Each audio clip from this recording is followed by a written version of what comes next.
Hello everyone, welcome to my channel pure veg journey. આજે હું તમારી જોડે કાળા ચણાના ઢોસાની રેસીપી લઈને આવી છું. પ્રોટીનથી ભરપૂર કાળા ચણાના ઢોસા બનશે. રેસીપી બહુ ફાઇન છે. વિડીયોને છેલ્લે સુધી જોજો.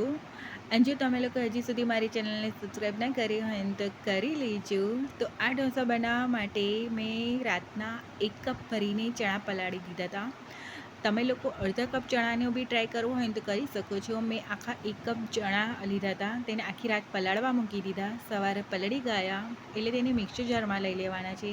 પાણી કાઢી લેવાનું છે તેનું, પણ એ પાણી રહેવા દેજો. મેં એ જ પાણી એડ કરીને ક્રશ કર્યા હતા ચણા.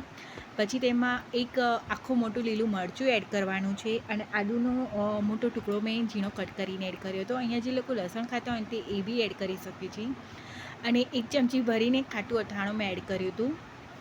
અહીંયા 2 ચમચી તમે એડ કરશો ને તો બી સરસ લાગશે. અને 1/4 કપ દહીં બી તમે લોકો એડ કરી શકો છો. મેં 1 ચમચી દહીં પણ એડ કર્યું હતું પાછળથી.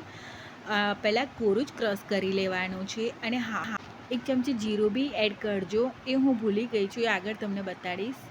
પછી ક્રશ થઈ ગયું થોડુંક, પછી મેં અડધો કપ સૂજી લીધી હતી.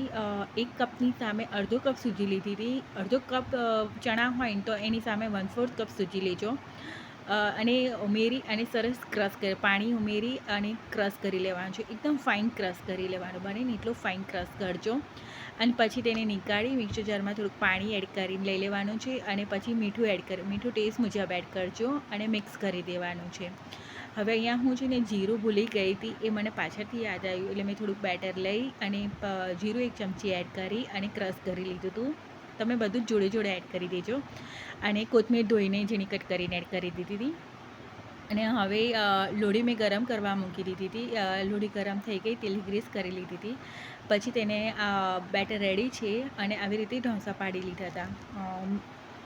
લોઢી ગરમ થઈ જાય પછી મીડિયમ ફ્લેમ પર તેને કરવાના છે. ઢોસાને આવી રીતે પાડી લેવાના છે.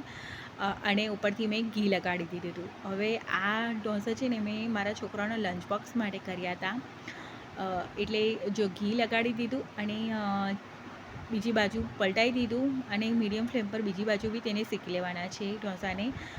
અને પછી પલટાઈને છે ને મેં ચીઝ અને પનીર ક્રમ્બલ કરીને આપ્યું હતું. ચીઝ છીણી દીધું હતું.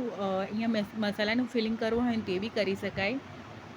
અને એમ જ પ્લેન રાખવા હોય ને, ઘરે ખાવા હોય ને એમ જ પ્લેન રાખવા હોય ને તો બી સરસ લાગે છે. એકદમ ક્રિસ્પી કરજો. મેં લંચ બોક્સ માટે કર્યા હતા ને એટલે સોફ્ટ કર્યા હતા.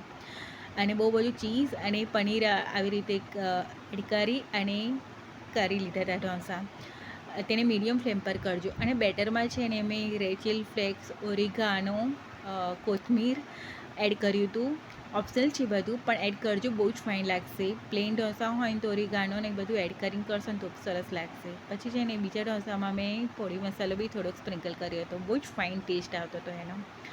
અને જે લંચ બોક્સમાં આપો ને તો થોડાક સોફ્ટ રાખજો. ઘરે કરવા હોય ને તો એકદમ ક્રિસ્પી કરવાના. ગરમ ગરમ ખાવા હોય ને ત્યારે એકદમ ક્રિસ્પી કરશો ને તો સરસ લાગશે. પણ લંચ બોક્સમાં થોડાક સોફ્ટ રાખજો, નહીં તો ચવડ થઈ જશે.